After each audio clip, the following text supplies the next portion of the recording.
The $47 million a year courtroom queen concealed some extremely negative information from the public. She was sued for age discrimination by former employees who claimed she fired them because they were too old. Others claimed that in order to maintain a particular appearance, her show steered clear of some claimants. The justice was brought about by allegations of racism and disruption at work. In 5 years, almost 20 employees leave. Then 2020 arrived. While she was away, tabloids propagated false information about brain cancer. To avenge him, she filed a $5 million lawsuit, but it was unexpected when she returned to streaming in 2025. Nobody had anticipated how distressing the reality of her transformation would be. On October 21, 1942, Jane Judith Bloom was born in Brooklyn, New York. This occurred during the height of the global conflict. Her parents were Murray Bloom and Ethel Bloom. Even in difficult times, they never grumbled. Ethel owned an office and Murray was a dentist. They shared a home in a never-ending metropolis. After World War II, Brooklyn was crowded, noisy, and teeming with people struggling to make ends meet. By 1946, over 100,000 households in New York City were still waiting for suitable housing. Food was rationed, rent was exorbitant, and inflation was a frightening 14% in 1947. Judy's father was a modest dentist who did his best, but finances were never abundant. Her mother, Ethel, frequently sews clothing out of yardage to support the family. Judy was just 5 years old in 1947. Air raid sirens, which sounded like alarms from a world that wasn't quite settled down yet, went off every month while she assisted with work. When she was quite little, his father left the family to enlist in the army. In 1943, the conflict was still raging. This meant that when there were power outages and food shortages in Brooklyn, Ethel had to handle everything alone while raising a toddler. With only 48 points each month to spend on canned food, Judy had to cope with the stress of ration stamps. At the time, she was just a year old.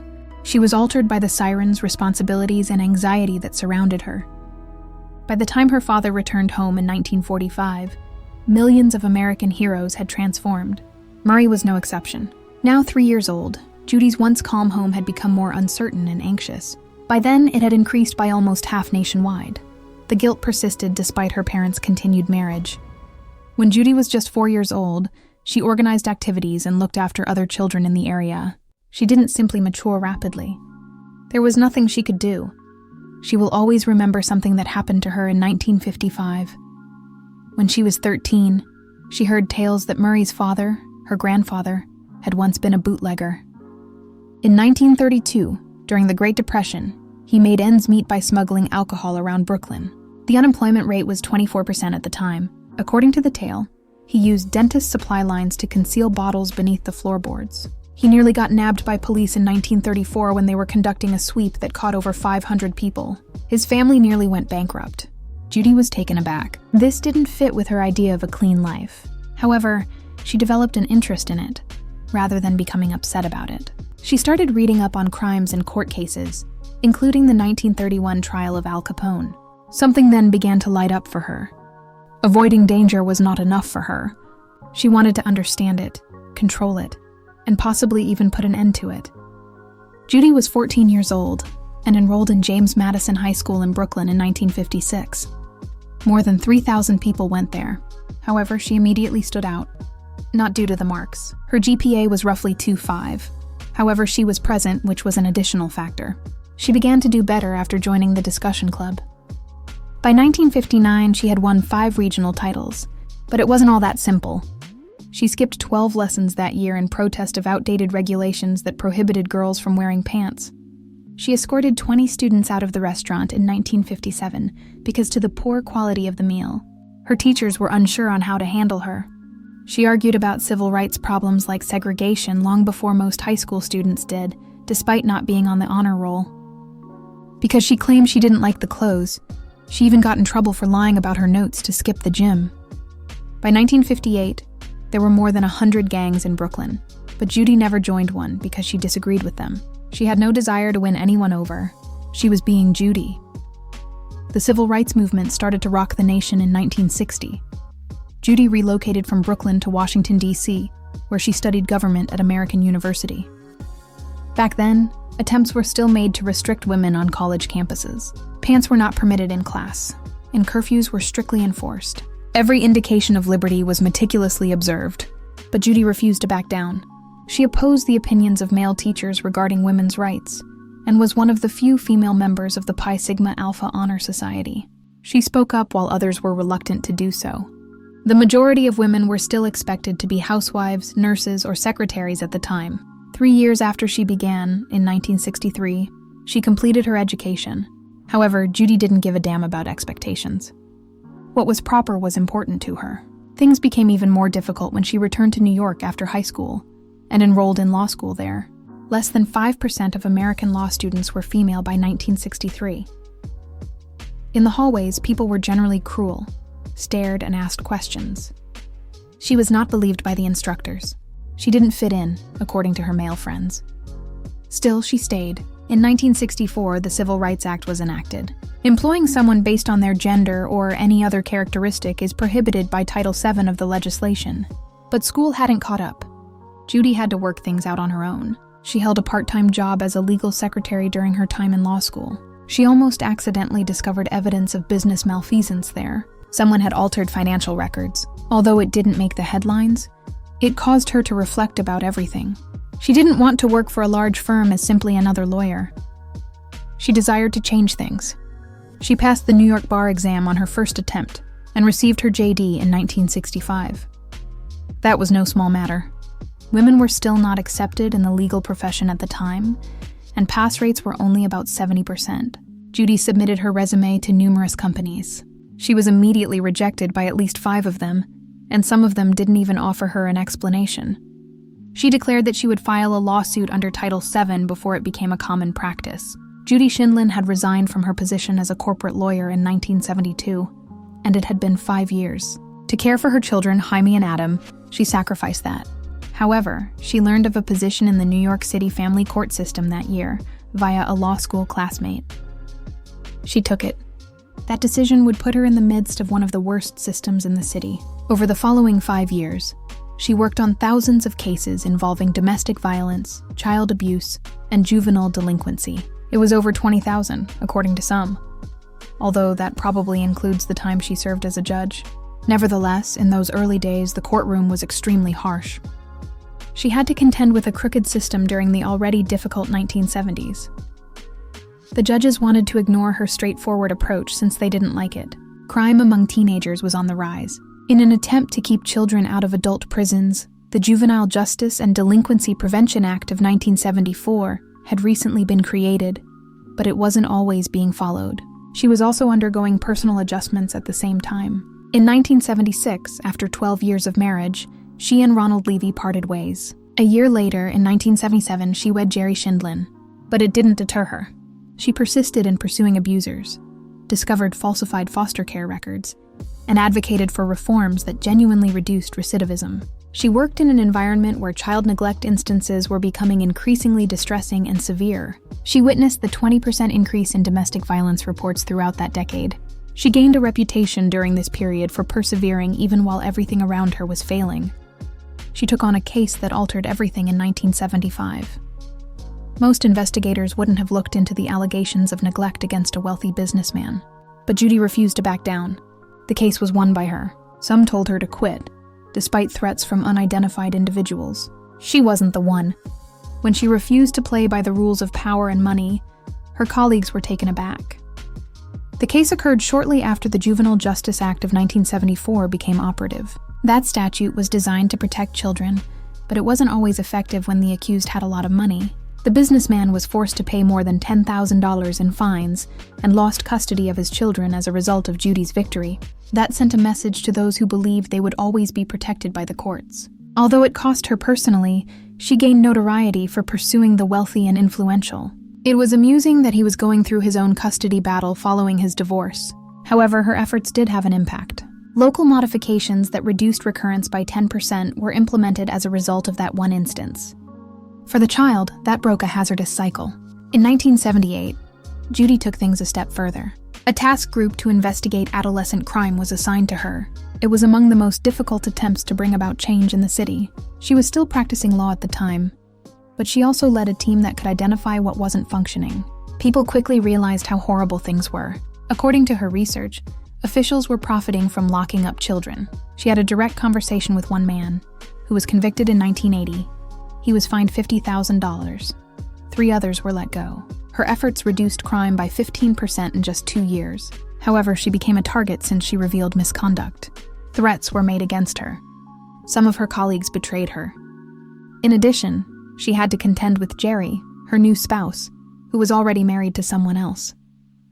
Still, she continued. In accordance with her work, Senator Birch Bayh made federal modifications, but it created problems in the neighborhood.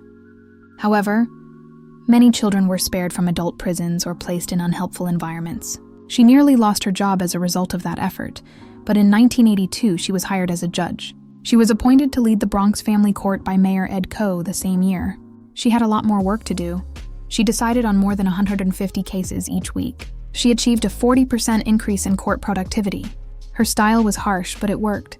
The fact that some defense attorneys referred to her as a monster didn't bother her. She perceived the worst in others. In disputes over child custody, parents use their children as leverage, welfare fraudsters abusing the system. One mother even used a drill to strike her child in the arms. It was a terrifying story. It reminded her of the McMartin preschool case in 1983, where false allegations of abuse escalated. Judy, however, saw through the lies and took decisions that actually protected people. Therefore, she didn't pause like those who did.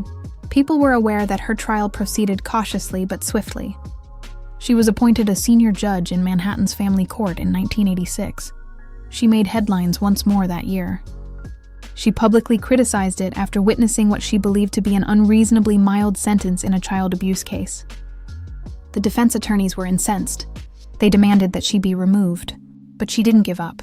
She cited the McMartin prosecution, which lasted from 1983 to 1990, and featured severe interrogations that resulted in false accusations and the waste of millions of dollars, as an example. She witnessed that in her own court, not completing their assignment, lying, and using youngsters for financial gain. She got into a heated argument with a lawyer who said that their welfare-receiving client should be able to live in luxury. Judy responded with a shout. "Don't be silly, she doesn't."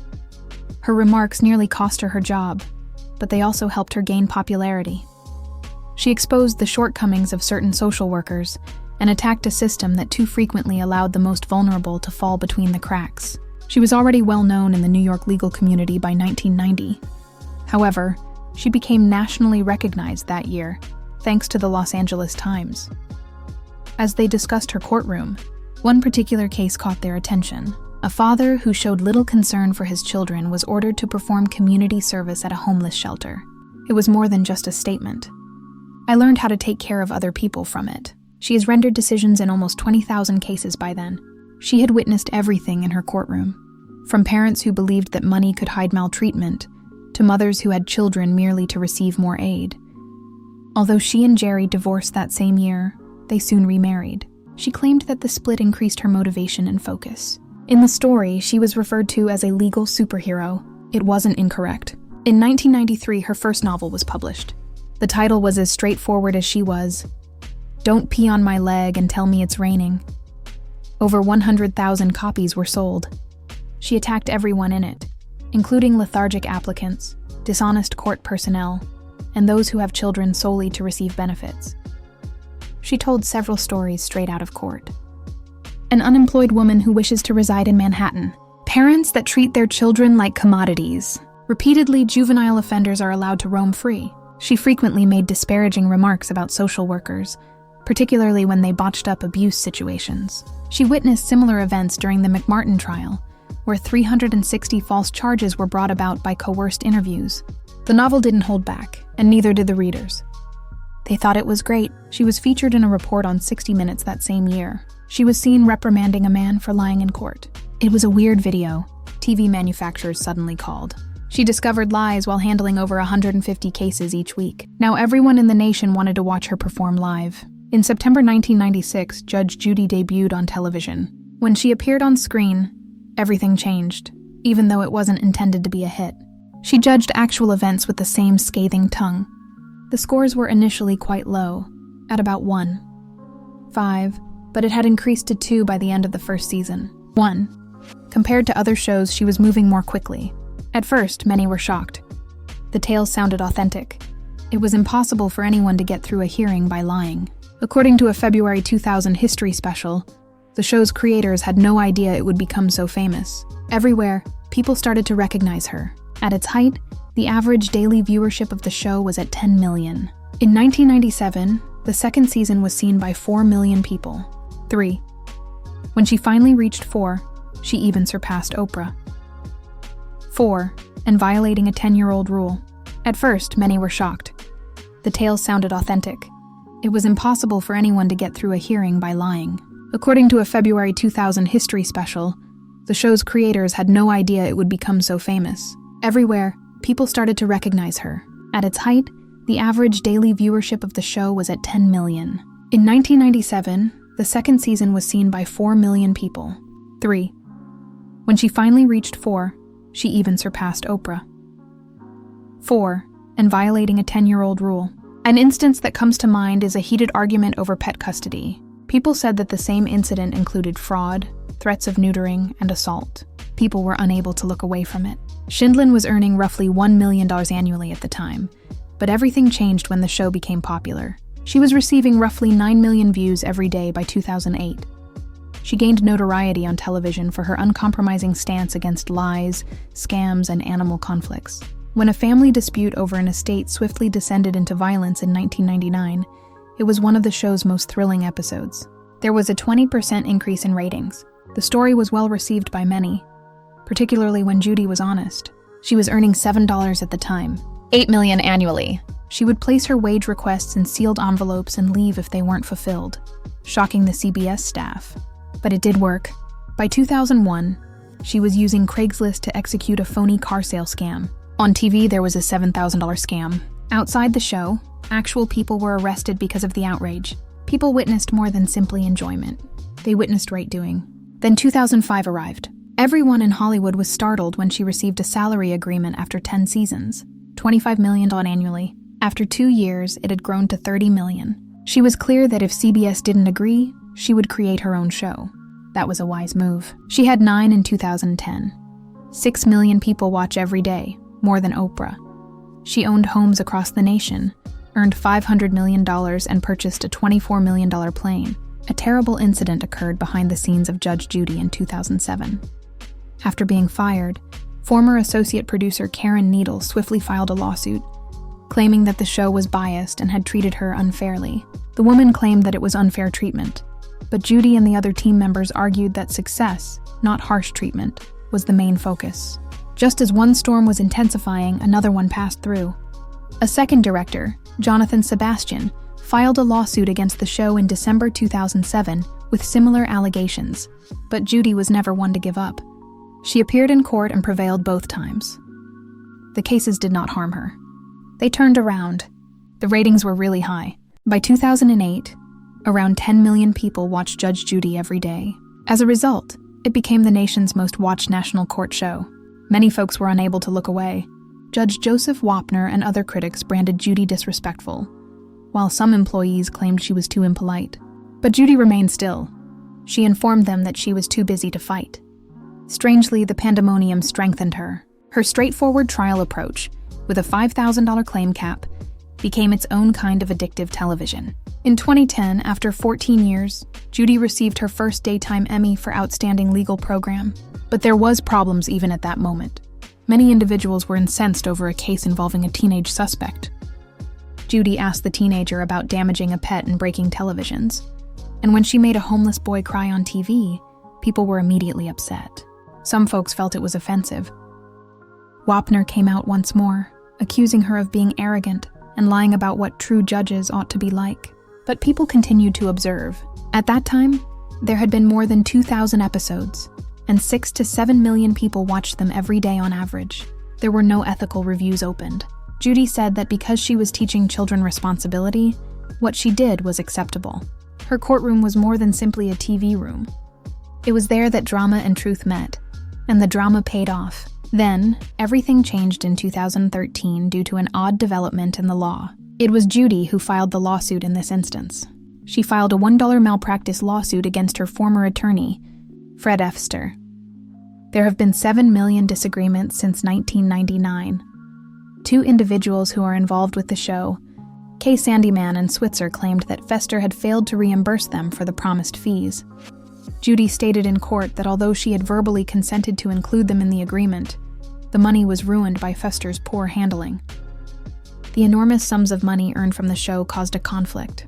There were serious worries over a conflict of interest because Fester had worked for multiple clients. Although the issue was ultimately resolved amicably, it had a significant impact on a large number of people. CBS won a similar case in 2022 and requested $5 million in library sales revenues. Judy's business remained intact. The entire situation demonstrated how uneasy even a TV personality can become when legal trust is violated, despite the fact that she gained more than $440 million.